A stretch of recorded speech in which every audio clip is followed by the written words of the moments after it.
Our guest today is Alicemarie O'Neill, a survivor of 4 major manic depressive episodes in the last 20 years and was diagnosed with bipolar disorder.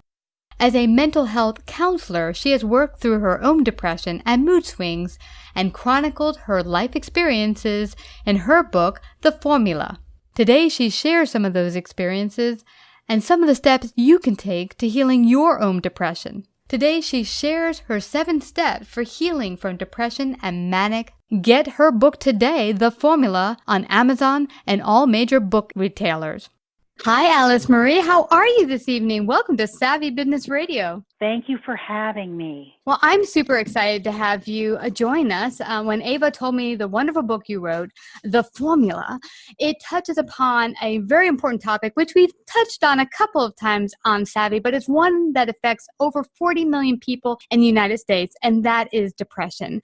You yourself have gone through and survived major depression, 4 major depressions, manic depressive episodes, and you're not the only one who's gone through that. You might not have manic depressive disorder or anything diagnosed as such, but I think we can all agree that each of us have gone through different stages in our lives where we had to deal with depression.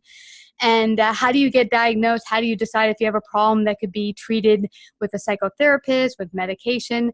Well, you're going to help us with some of that today. Before we go to all of that, share with the audience a little bit about your background, what brought you to the whole world of dealing with depression. My education is a bachelor's degree in criminology and sociology with a minor in psychology. But that's where I chose to follow a career, was in psychology. So I was a mental health counselor, and this is back east, and also a client advocate. And so that is such an education when you do that. People who are newly diagnosed as whatever, as depressive, manic depressive, or whatever, they're learning how to live with something foreign. And you're learning right along with them. You're guiding them, but you're learning right along with them. Wow. Can I ask you a quick question? When I heard that, I read in your book that you actually had gone, part of your degree and your study was in criminology. What kind of drew you in that area? Because that's a different, choice to make. I get psychology and where you ended up, but why criminology? Why did you pick that? It is behavior has always fascinated me. Human behavior. And of course, when we're talking about criminology, we're talking about deviant behavior. Yeah. And, I always wonder what leads a person down that road. And can they, especially juveniles, can they be brought back around? Can they be rehabilitated? And those are still big questions today. Yeah. And this was, in the 70s when I was in school. So it's been quite a while. Yeah. But it's a fascinating study, criminology. And now, of course, there are all kinds of TV shows about it, which is great. Yeah, I know. It's a big, I think a lot of people I talk to, like CSI and whatever, enjoy shows like that. But what I found fascinating, and a lot of the people that end up going towards crime, a life of crime, have had a difficult childhood. And I'm guessing some of them might have even had to deal with depression. And I think a lot of them, yeah. And I'm guessing maybe they didn't find a healthy way to deal with it. Now, are you comfortable sharing a little bit about your background and how you were able to find equilibrium and get out of your horrible states of depression? Sure, absolutely. It is. I began in my early 30s. I had my first manic depressive episode, and of course, I didn't know what was happening with me.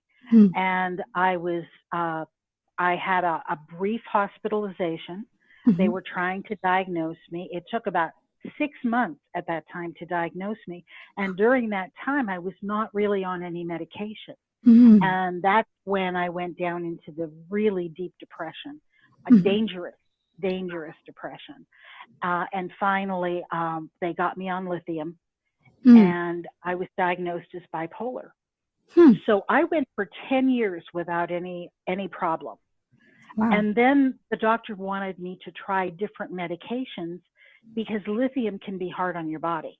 Oh, okay. And so I did. I tried other medications and had episodes. Had, you know, lots of side effects and other episodes. My last episode was in 2003, and that lasted almost a year. And now understand that during this time, I have been working in mental health. So I have a background here. I'm also a trained astrologer and spiritual counselor. So I have been chronicling my activity when I'm ill and what helps and what does not help. Wow. So I've been compiling this list, the 7 steps, the entire time. Wow. Yeah. And I think I finally got it right, because it's now been 14 years since amazing. I've had an episode, and I'm stable and able to help others, able to write a book, which is no small feat when you're depressed. Yeah. No absolutely. small feat at all. Yeah. Everything's hard when you're depressed. Even getting out of bed is depressing. Right. And eating, it's like, I just sleep. That's okay. I don't need to eat, see anyone, just sleep. Right. But what I find interesting, did you ever find out from the doctors or from your own research what brings about a manic depressive state? I mean, because you said 30. How does that come about? Do they know what causes it? Well, what they always point to is our major stressors in a person's life. However, there is a genetic component to it. If you look back in a person's life, whether it's depression, manic depression, even schizophrenia, you will find a generation or two back, there were qualities in some of the ancestors. They may not have been diagnosed because, you know, in those days, you know, in the early parts of the 20th century into the mid 20th century, they didn't know. They didn't have titles. They didn't understand what to do. A lot of what they did was warehousing. They literally put people in institutions because they didn't know what to do with them. Yeah. And I'm sure a lot of people got misdiagnosed as well. Absolutely. Yeah. I had heard people with seizures were seen as having a demon and just thrown in an institution when actually they were having seizures. And it could have been, that's just horrible. Well, it's good to know that it's treatable, and what I loved about your book is it's not like just one thing. It's a process, and you work through several processes, from mental, spiritual, medical, physical, psychological. Explain a little bit about how it, because you didn't come about it all at once. You discovered it bit by bit.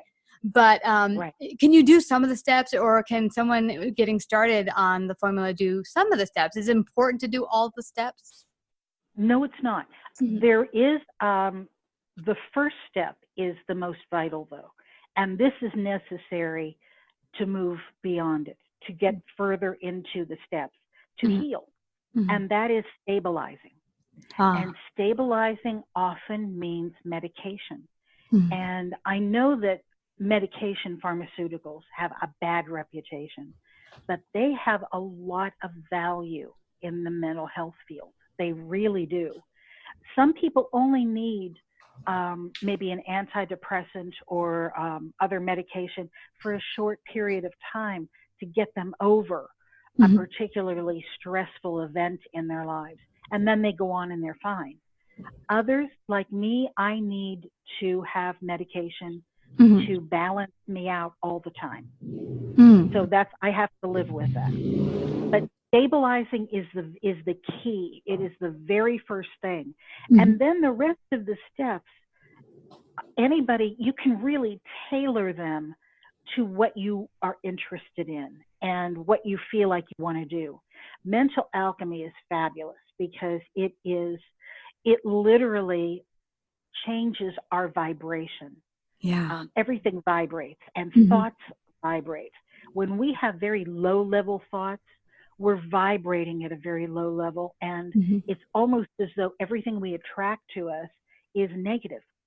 Yes, I've noticed that. It's so true. Yeah. It's so, Yeah. talking about criminology before, I was in my 20s and my friend wanted to be a investigator, a profiler of crimes, sexual crimes. And so she was studying a profiling class and she gave me a couple books.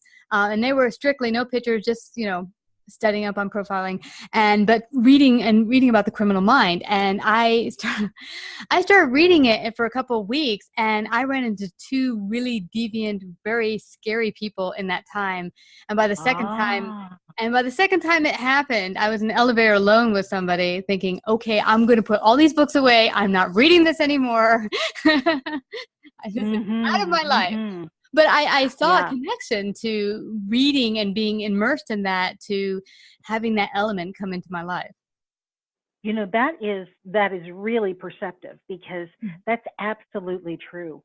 And even if you look at the kinds of music we listen to, if we get into really dark, abusive lyrics and music, we will have a tendency to draw those kinds of people into our lives. So it has huge ramifications. Think of it this way. On whatever level we vibrate, we attract other vibrations on that same level. And I'll give you a real quick example. There was a great old opera singer, Caruso. Yes. Who used to go into restaurants, and he would have the waiter bring him a wine glass. They would tap the wine glass and get the musical note. He would have the wine glass taken across the restaurant, and he would sing that note, and the glass would shatter. That is vibration. Now, why would that exact vibration across the room break the glass? Because his vibration was stronger than the glass's vibration? No, because it was on the same level. And you could see, if you can even see in your mind's eye, this great tenor hitting a note, and the glass starting to vibrate before it shatters. Oh, wow. Yeah, that's an easy way to look at vibration. Yeah. But that is what, when they talk about the law of abundance, and manifesting things in our life, we manifest every day. We just don't know what we're doing.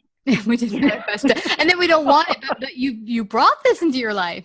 Right. When I was reading your book, one thing that popped out for me is hearing about the manic state. I was like, this sounds like a pretty cool state, and you can do a lot of stuff in this state. Yeah. Why is That's actually true? Yeah. Why is it a bad thing to get rid of? Because does it always go towards depression, or can you stay in a manic state? There are people who are diagnosed as hypomanic. Okay. And I can't really give you famous names with that, because they may not have been diagnosed, but their behavior follows it. And what it is, you'll see people who need only maybe 4 hours sleep a night. They get up, they're Johnny on the spot. They can get a million things done. They are alert, and they can concentrate. Wow. And they're right there. And that they're operating on a higher frequency than we are. Wow, I love that. That's what mania. However, in manic depression and in most manic situations, it is unstable. It is very unstable. It can lead into psychosis, which is a break with reality. Yes. Now, why does that come about? Why would you break with reality? Why does that happen? I believe that is a chemical process that happens. Okay. I think that from what I have read, from what I understand, depression and manic depression, as well as the other mental illnesses, all have a chemical component to it. In fact, do you know that the depressive brain from a person who is depressed in an MRI looks completely different from a healthy brain? No. It has a different shape. Oh my. Yes, it is physically different. That's intriguing. Wow. Yes, it is. It is. They can't diagnose from that. They're not exactly sure why that is, except that they have done it enough that they know that that is a problem. So when we feel and we see people in our lives who are very depressed, they've got a real phenomenon going on there. I mean, they can't just pull out of it on their own. They really do need help. Wow. I like that you mentioned Mhm. that, because I've heard people say when some traumatic super event happens and they're like, well, just pull out of it. What's your problem? Just get over it. Mhm. We've Mhm. all had problems like that, or, someone died, or a car crash, or whatever. Just, Right. and, everyone's different. Not everyone can snap out of it, as it were. And, and it's insensitive for Yeah. someone to think just because you could possibly think you could deal with something doesn't mean that a person is having difficulty and maybe cannot just snap out of it. Now, also in your book, because Mhm. you have a number of processes, I'm not one to like medicine and Western medicine. I saw you mention that. And if I had a Mhm. mental illness, I would probably not want to do the medication. Um, Mhm. you did talk about herbal therapies and other therapies. Have you seen them work at all in your in your research and with You, patients? that is there is quite a bit written about them. Naturopaths Mm-hmm. and natural medication, and I things that I have seen have some success Mm-hmm. are things like acupuncture. Mm. Yeah, which is interesting. It's working with nerves, Yeah. and the meridians of the body, but not by itself. Mm-hmm. I haven't seen anyone reach the kind of stability that will be reached with pharmaceuticals. Wow. And I think that's just around the corner, to be honest with you. But you have to be willing Mm-hmm. to literally experiment with diet, Ah. because that's going to be a part of it, as well as supplements. Mm-hmm. You have to be willing. Something that had great success, this is interesting, Mm-hmm. um, was magic mushrooms. How about that? Really? Wow. Yes. And then, of course, they were Uh-huh. in the late 60s, they were made illegal. Oh. But they showed a lot of promise treating depression and manic depression. Wow. And, really, a lot of the stuff in nature is the natural version of what you would get in pharmaceuticals a lot of the time. Right. So people think of, oh, well, herbs, oh, those are just nonsense. But really, that's where Hmm. our original drugs came from before That's we right. had, yeah, before we had labs. Hmm. Yeah. So, So, yeah, go right ahead. I'm sorry. yeah, I was just going to say, if anyone listening in begins to feel like, hey, I can identify I might have manic depressive, or I might be depressed, where do they go from that point, by first acknowledging maybe there's a problem? Where do I go to even find out how to begin to resolve it? I think I would recommend a counselor Mhm. before I would recommend a medical doctor. And the reason for that is really what you just said. You wouldn't want to go that route Mhm. of Western medicine. Yeah. A counselor will have, and this would be a psychologist, really, Mhm. um, even a social worker. They will have the background to look at other other kinds of therapy and supplements, and they'll be able to. Many of them will be able to refer a person to the proper channel. In other words, they can hear your issues. They can not just help diagnose what's going on, but they can help direct it Yeah. according to your wishes. Hmm. And they have Hmm. all the resources. You've not been in the field to see all the different components or different things out there that could be helpful to you, and they will be. They've probably seen a number of patients dealing with the same thing you're dealing with. Right, Mhm. right, absolutely. Hmm. Yeah. And it's great to know that there's help out there. You don't have to feel alone. Many years ago, I did go to a psychotherapist for a little bit, but it felt like there's a stigma attached to it. So I could totally see that besides going to a medical doctor, there's a stigma attached to going to a psychologist or psychiatrist. And that's sad because they're there to help you. They're not there to judge you or, put a label on you and diagnose you with some illness. They're there to help you Right. find a path to light and find so you can live your best life. Mm-hmm. Yeah. And that brings up something that I'd just like to make a comment about, and that is when we are pursuing health in our lives, getting better, mental health, a lot of times it's best not to share it with our friends at first. Wow. Because of that very reason, because they may not understand. Everybody has an opinion. They may try to turn you in one direction or another, when you really have to listen to your inner guidance and follow that. And then once you are down the road and stable, if you want to share it with your friends, that's a different story. But when you're looking for direction, as well-meaning as our friends can be, they can also confuse us. Oh, yeah. Yeah, I get you. When you mentioned before about diet can be part of this and a number of other elements that what works for one person, whatever therapy they choose, whether it be acupuncture along with medication or a particular diet, what works perfectly for them might not work perfectly for another person.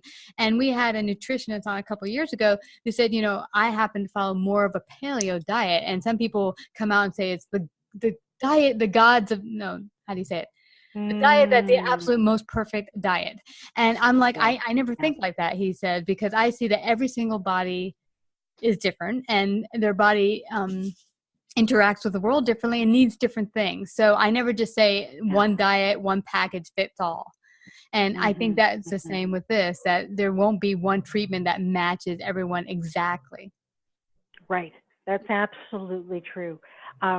One of the things that I found is that I've always had weight issues up and down, and what I found was, especially moving into that first episode, in mania, you have no hunger whatsoever.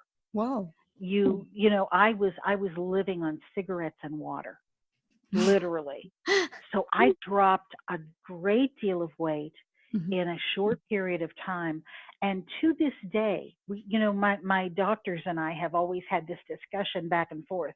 Did that exacerbate the episode, dropping all that weight? Or did the episode, was that the real cause of the weight loss? Because then I would go into a depression.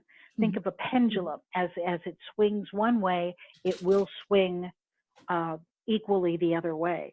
I would go into a depression, and of course I would eat.